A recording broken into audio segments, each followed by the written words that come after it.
जब भरत जी ने पादुकाओं को अपना शिरोधार्य कर लिया और राम जी महाराज ने जब कोई अपने से बड़ा किसी को कोई चीज़ अपनी खास दान करे दे तो उसको देने के बाद में उसके बारे में कुछ मंत्र भी देना पड़ता है कि ऐसा करना, क्योंकि इसके इस आशय के साथ कि मैंने जो आपको दिया है उसके साथ में ऐसा व्यवहार किया। तो राम जी महाराज ने कही कि देखो आपको अयोध्या का वापस जाके और मुखिया का पद निभाना है। आपने आधार मांगा तो आधार में पादुका दे दी, तो आपके सिर से ये जिम्मेदारी तो खत्म हो गई कि सारा भार आपके ही ऊपर है।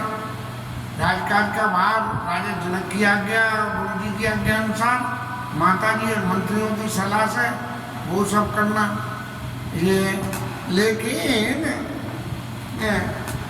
ये जो धर्म का राय धर्म का आप राज्य पद स्वीकार नहीं कर रहे हो, लेकिन राय धर्म को तो स्वीकार कर रहे हो कि वहाँ सबका पालन पालन करना आपकी जिम्मेदारी होगी।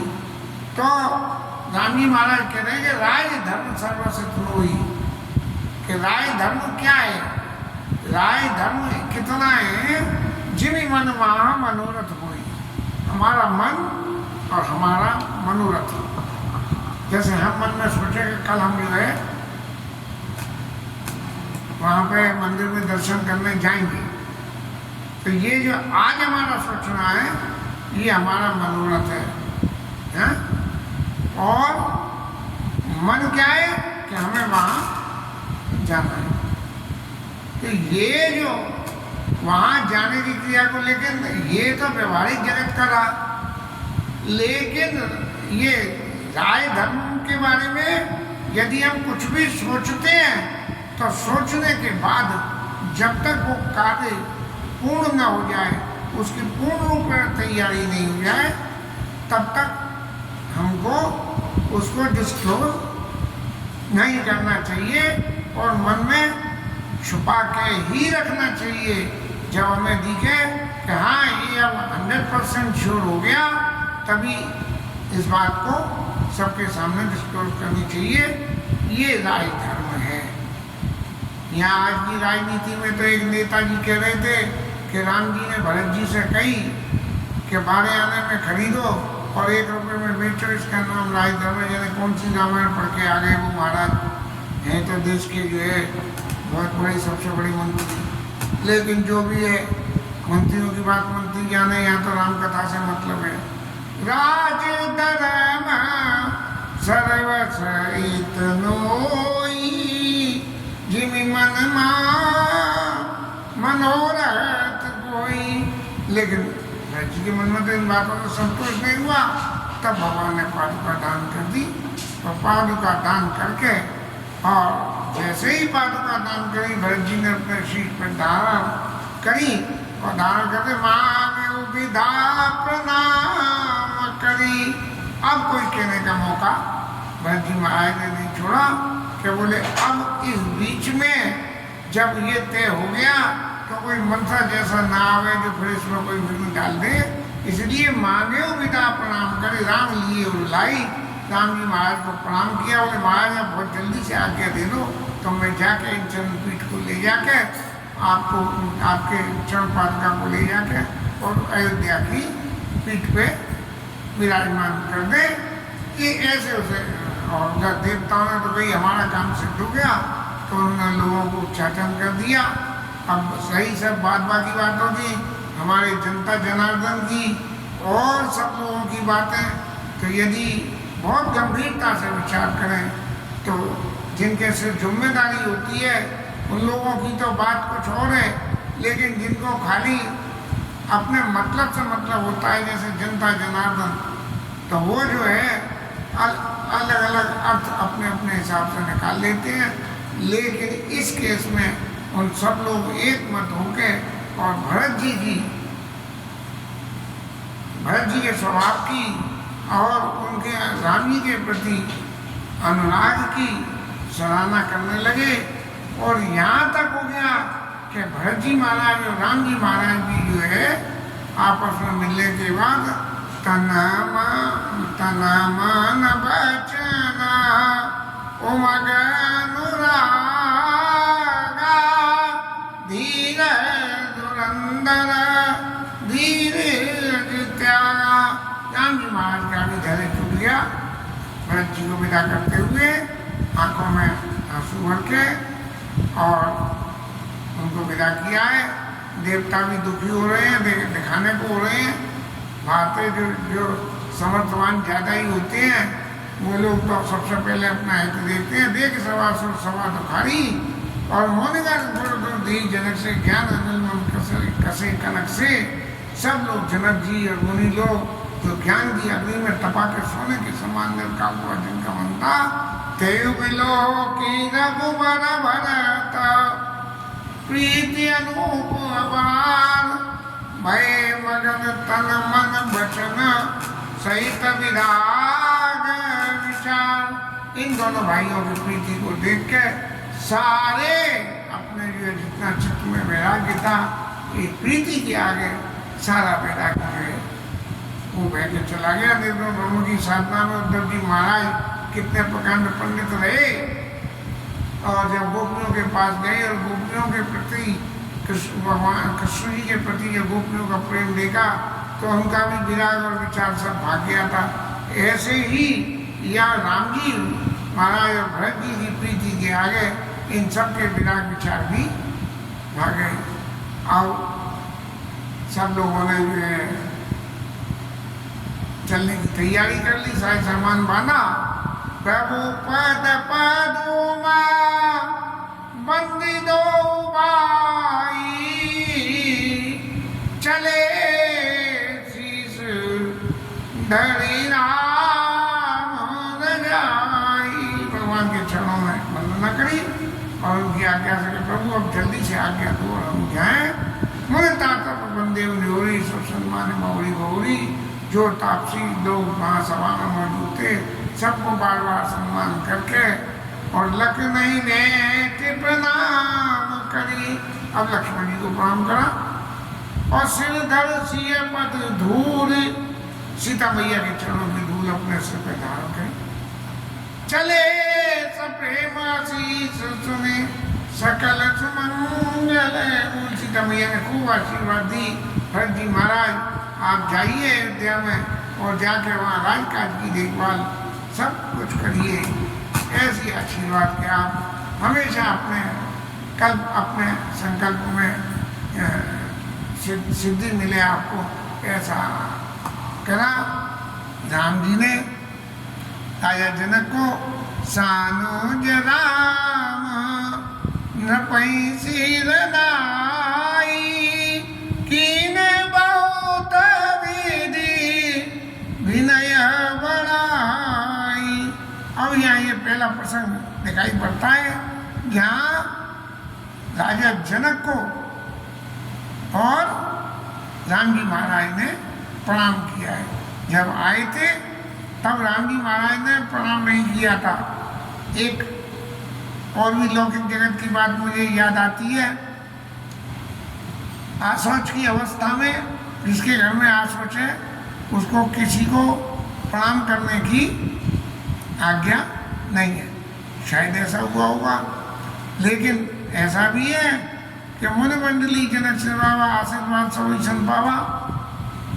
और राम जी महाराज ने ऋषि ने प्रणाम की रघुनंदन, ऋषियों को प्रणाम किया। अब जनक जी महाराज ऋषियों राजर्षि हैं तो उसमें शामिल होंगे, लेकिन यहाँ प्रत्यक्ष रूप से सानो राम ने अपनी सिरनाई कीन बहुत विधि विनय बढ़ाई।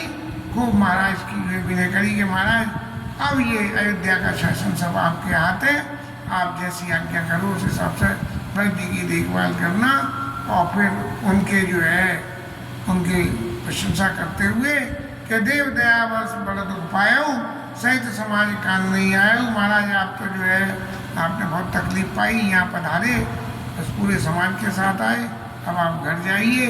और सारे जो है ब्राह्मणों को जो उनके सकते सबको प्रणाम करा।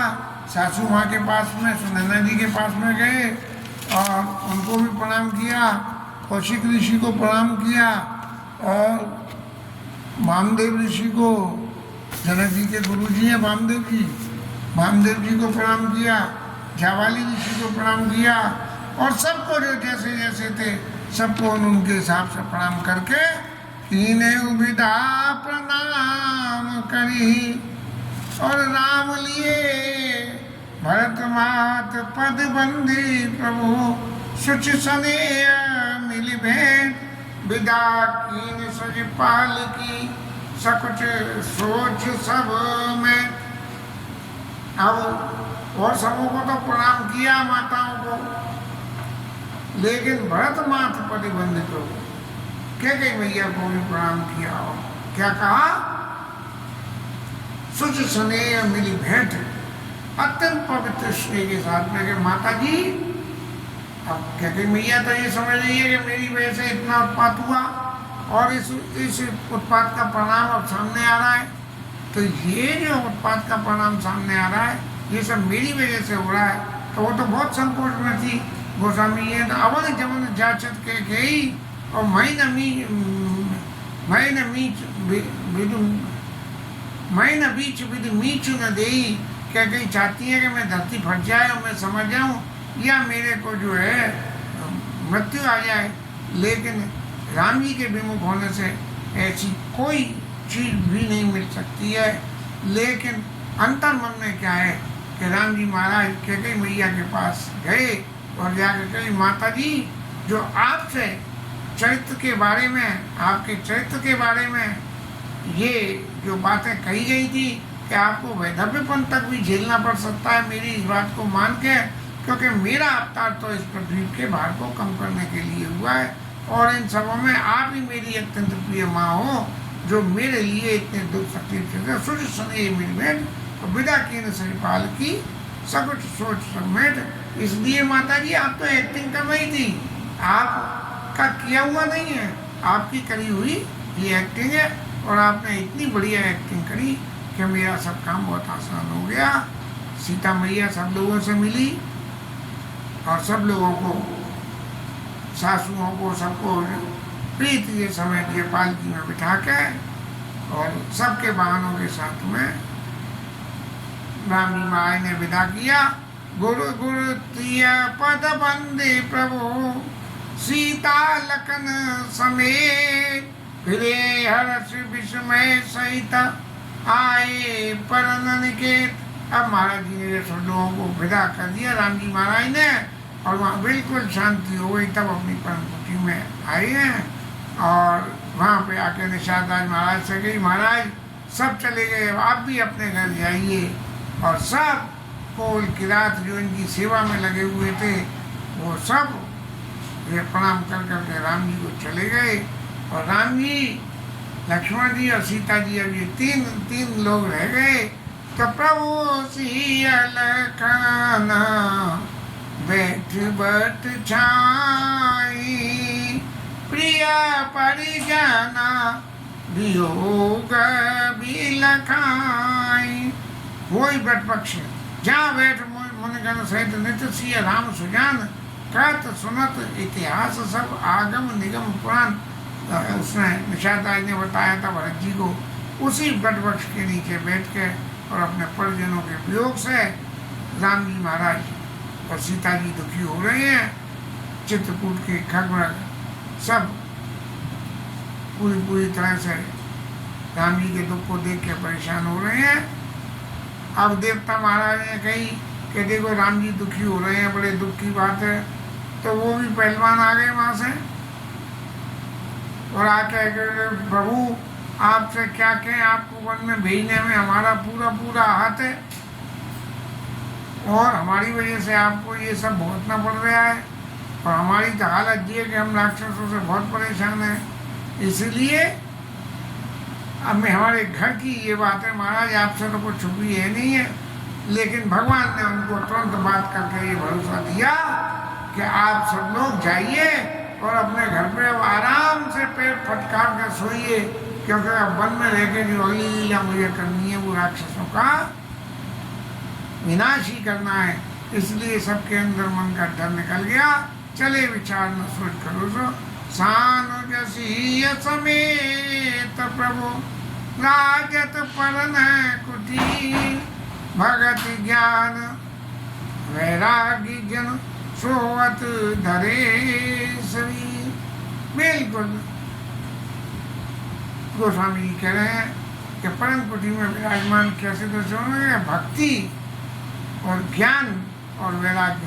माने राम जी मूर्तिमान ज्ञान है और सीता मैया मूर्तिमान भक्ति और लक्ष्मण जी जो है मूर्तिमान वैराग्य है। इस स्वरूप में ऐसा लग रहा है कि वहाँ अपनी परम कुटी में बैठे हुए उनके दर्शन को देख के ये सब एहसास होने लगा।